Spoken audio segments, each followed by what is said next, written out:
لا تجزعي.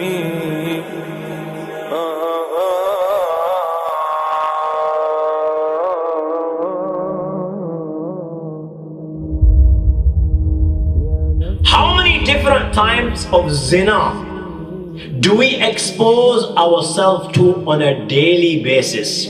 How many different types? You know, zina is not a small sin. It's such a sin, never mind commit it. Allah says, La taqrabu zina, don't even go near it. But okay, it's such a sin that the Prophet ﷺ in one hadith has mentioned, Man zana aw shariba al-khamr, naza Allahu minhu al-iman, kama yakhlau al-insana al-qamisa min ra'sih. Whoever commits zina or takes intoxicants, weed, whatever it may be, Allah takes out his iman just like one of you takes off his qamis above his head. Prophet ﷺ in another hadith mentioned the different types of zina. Zina of the eyes, he mentioned looking at what you shouldn't be looking at. Zina of the ears, listening to what you shouldn't be listening to. Zina of the tongue, speaking to those that you shouldn't be speaking to. Zina of the hands, touching what you shouldn't be touching. Zina of the feet, walking towards what you shouldn't be walking towards. You know, bearing this hadith of the Prophet ﷺ, how many different types of zina? One that goes online, how many different types of zina does he expose himself to on a daily basis? And you know what the sad thing is? The sad thing is, because everyone's doing it, it makes it right. The thought doesn't even cross our mind. Al-baliyatu idha ammat khaffat. That's the sad thing.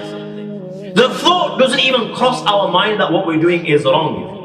You know, when a person doesn't even regard a sin as a sin, where will he ever receive the tawfiq of repenting and turning to Allah and making tawbah? We expose ourselves to the zina of the ears, listening to things that we shouldn't be listening to.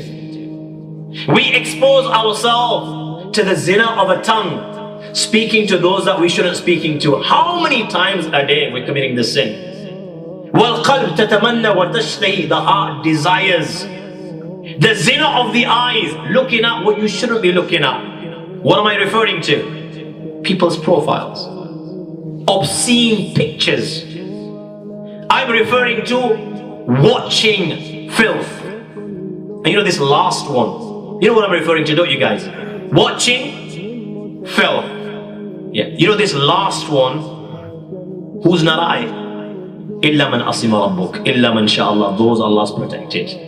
But now, you know, in this day and age, the small, the big, the young, the old, the male, the female, to some degree, everyone's at it, except those that Allah subhanahu wa ta'ala has protected. Can you imagine if Allah exposes you on the day of judgment? You know, if one of you were caught, let's say I were to catch a particular individual, and he knew that I knew, and I said to him, you know what, I'm going to tell your mother and father. How would you feel? Yeah, tell anyone, but don't tell my mother and father. And you know what? You'll do anything to make sure that I don't tell your mother and father. Why? Because you know deep down that, you know what, it's below the belt. There's nothing more shameful than that. And you know you'll never ever be able to look at your mother and father in the eye if they ever came to know this is what my son watches and this is what my son spends time doing.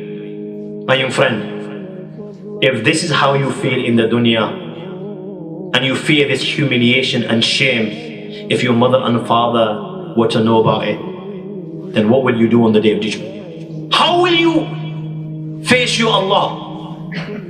How will you face your Nabi Muhammad sallallahu alaihi wasallam? My young friend, you know, on that day Allah is going to humiliate people. Allah, that is the day where Allah will take revenge and punish and reward. Many people will be raised in a particular manner because Allah is going to humiliate them on that day. Can you imagine that portion of your life when you were doing that? Yeah. is played in front of the whole of mankind. 124,000 prophets, your mother's there, your father's there, your relatives there. The whole of mankind is there. And Allah humiliates you on the plane of resurrection. How will you feel? How will you feel? You know, while I'm on the subject, there's so many youngsters here. You know, those that watch this filth, you know, once they watch this filth, what do? You're gonna have to release. If you couldn't control your desire and you watch this filth, you know, after watching it, do you think you'll be able to control yourself? No way on God's earth. Again, إِلَّا مَنْ أَصِمَ رَبُّكَ, except those Allah protects. How are you going to release? Let me tell you. Either you're going to commit zina, okay? You're going to either commit zina, or you're going to either take advantage of those that are vulnerable within society. And I'm talking about children. You know, all these pedophiles, where do you think it begins from? They watch this filth, and as a result of which they become blind up here. Do you understand? And then they start doing things which I can't even, you know, bring to my tongue. Oh, you don't do this, what will you do? You'll marry your hand. All these things are not permissible. But okay, with regards to the last, you know, we live at times in an environment where they encourage this. And they say, you know, it's good for a person to get to know his body and explore. Astaghfirullah. Yeah. The Prophet ﷺ mentioned in a hadith 7 people which Allah has cursed and which Allah will not look at with mercy on the day of judgment. And one of them is Nakihul Yad, the one that marries his hand. But in a weak narration, it's mentioned that some people will be resurrected on the day of judgment in such a condition that their hands will be pregnant. Their hands will be pregnant. Why? Whilst they were in the dunya, they used to play with their organs. Can you imagine being resurrected on the day of judgment? Yeah. Where your hand is pregnant. Can you imagine the humiliation? You know, whilst I'm on the subject, my young friends, there is no benefit in terms of the akhirah, and there is no benefit in terms of the dunya. Let me share with you some of the harms in terms of the dunya, as hopefully it will prove beneficial. And I'm sharing with you information that I've accumulated and received over the years after having spoken to many youngsters like you. This disease can lead to what? You know what? Premature ejaculation. This disease can lead to premature ejaculation. Can you imagine the humiliation? Let me put a scenario to you. You've got married, you're coming to your wife. Okay? Newly married, you're coming to your wife. You abused yourself as a child while you were growing up. You did what I've just mentioned. Yeah? And that was your pastime. You're coming to your wife and you realize, you know what? You can't even satisfy her need because you dropped the wicket in advance. How will you look at your wife in the eye? Okay, you know what? Firstly, you'll get away with it. Firstly, you'll get away with it. A week down the line, you wanted to fulfill your need. You came again. And you know what? You leaked again without satisfying her need. A week down the line, and again she'll overlook it.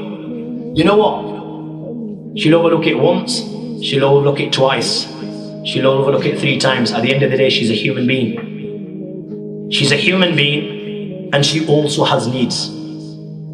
Okay? What do you think she'll do?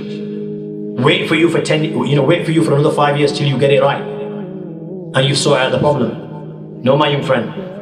Let me tell you what's happening and what has happened in cases that I've dealt with. Yeah? She'll pack her bags and she will go. She'll want out of the marriage. She'll come to her mother and father and say, you know what? He's not for me. So her mother and father will naturally ask, okay, why? You know, what's wrong with this guy? He's really good. He speaks really well. MashaAllah, he's really good with us. He treats you well. Why do you want to break the marriage? She's going to have to tell him something. And that's when she'll tell. That fine, he's good in all these departments, but he's not a man. Your mother and father will also find out, because they want to know why the marriage is broken up. How will you show your face to your mother and father and society once they find out that you're not a man? Believe me, my young friend, there is no bigger humiliation for a man more than that. That you know what? After that you'll always live on the edge and on fear. Yeah. In society and in gatherings, you will not be able to speak, because you'll always fear that, you know what, somebody might just mention it and somebody might just shut you up. You'll not be in a position to talk, because the day you open your mouth, he'll turn around and say to you, you're talking to me, you're not even a man, go look after yourself. This is reality. You're not going to be able to go to the doctor either. And again, I'm telling you from experience, from youngsters that have come to me. When I've told them to go to the doctor, he'll say, no, you know what, Ustadi, I can't go to the doctor. What if it leaks out? What if people come to know, okay, I'm suffering from this? You're going to have to live with that. That's the first harm. The second harm, you're not going to last long. Again, there's so many young kids, that's why I'm using, indirect words, and they're appropriate. We're in the house of Allah. You're not going to last long. 45, 50, you're tossed. You know, a balloon when it has no air, you're going to be like that. Yeah? Why?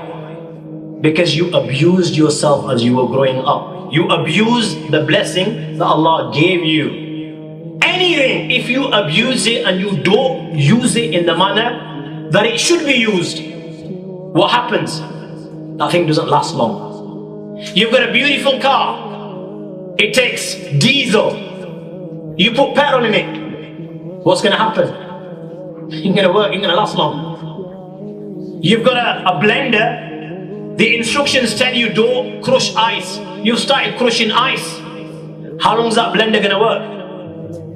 Likewise, my young friends, if you don't follow Allah's instruction with regards to the tool and blessing that Allah gave you, then my young friend, come 45, 50, you'll be finished. But your wife won't. Do you understand? Again, she'll have needs. What will happen? How long is she going to make sabr?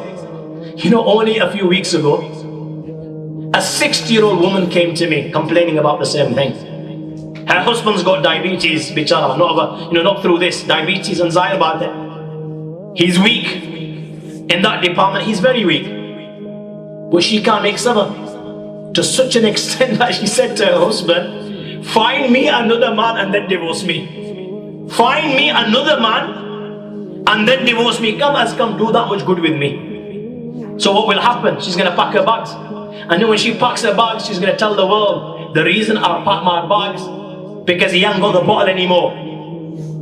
Can you imagine the humiliation? Another harm for our youngsters is, marriage is a great disappointment. Marriage becomes a great disappointment. I like it. Marriage is a great blessing of Allah. But marriage becomes a great disappointment. You know why it becomes a great disappointment? Because Zahir Bater, all his, teenage years, he's been watching filth. So when he gets married, he's expecting fireworks. He's expecting exactly the same filth that he's been watching. So I get many youngsters come up to me and say, you know what, Sheikh, we're not happy yet. I'm not happy at home. And they start complaining about his wife that, she's just passive. There's no dynamite. Nothing exciting happens. I want to get rid, I want to move on. So then I start talking to them and start asking them, okay, what you're referring to. And you know what? When you get to the bottom of it, you find out that he's been watching filth. He's been watching filth, and that's what he's expecting at home. And then you've got to explain. Then I explain to him like this. I say, you know what? Do you watch these action movies? He says, yeah, of course I do. I say, Arnold Schwarzenegger, when he jumps off that building, a skyscraper, and he just gets up again as if nothing's happened. Or, they're bombing him and they're shooting hundreds of bullets, and he's dodging every single one of them. I says, do you believe in that? He says, Sheikh, you'd be stupid, yeah. That's just entertainment. That's not real. That's just entertainment. He gets the message because I say, you know what you've been watching wasn't real. If that's a multi-billion-dollar industry, then this is also a multi-billion-dollar industry. And then I say to him, you know what? Go home and do shukr. I said, go home and do shukr. I said, if that's how you found your woman or your wife to be, go home and prostrate before Allah and thank Him for His blessings. He says, what are you on about? I said, have you ever driven a car? He says, yeah. I said, the first time you drove the car, did you, stole the engine? I said, yeah. How many times? I said, many times. I said, did you make a mess up of your first lesson? He says, yeah.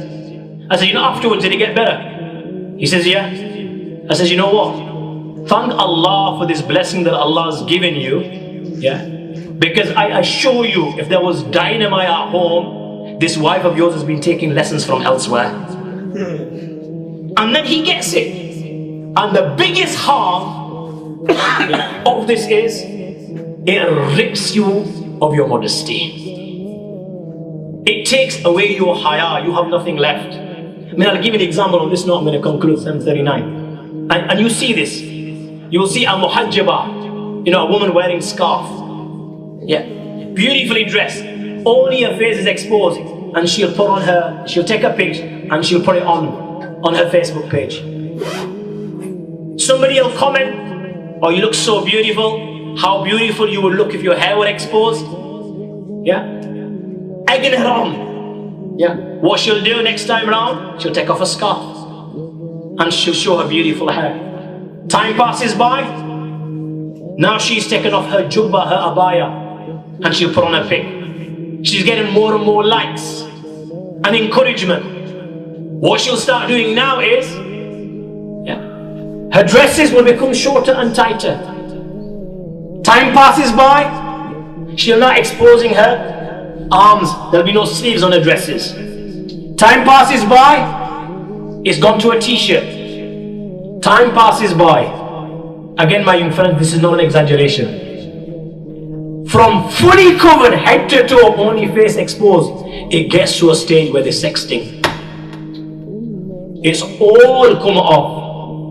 The sad thing is, not even for a dime. Not that I'm saying sell yourself for dimes. You get it, don't you guys? The woman on the street sells her soul, she might get $10 in return. And this God-fearing woman that started God-fearing, stooped so low, I'm talking about males as well, stooped so low that she sells her izzat and her dignity, not even for a dime. Halanki al-haya'u shu'batun min al-iman. Look how, this attribute is what differentiates between humans and animals. Animals have no, regard for right or wrong. They just follow their desires. Humans have a haya imani, and this is haya that encourages them to do good, and it protects them from all evil. So guys, I'm gonna sum it up and wrap it up. Like I said, these tools are here to stay. Yeah. And as time passes, Allah knows best what will come out tomorrow. Yeah. But it's important. It's important. Every person knows themselves. If you're from amongst those that's weak, that has no control, then I advise that you refrain from them to the best of your ability. Or come do them in the presence of your mother and father or the elders, that even when you're affected by the shaitan, he can't get the better of you. Use them, but limit them. Take guidance from them. Keep a good ta'alluq with your scholars so that you get the imani ghiza, nourishment on a daily basis, which helps in turn to protect you from these fitnas. Allah give me tawfiq. Allah give me tawfiq.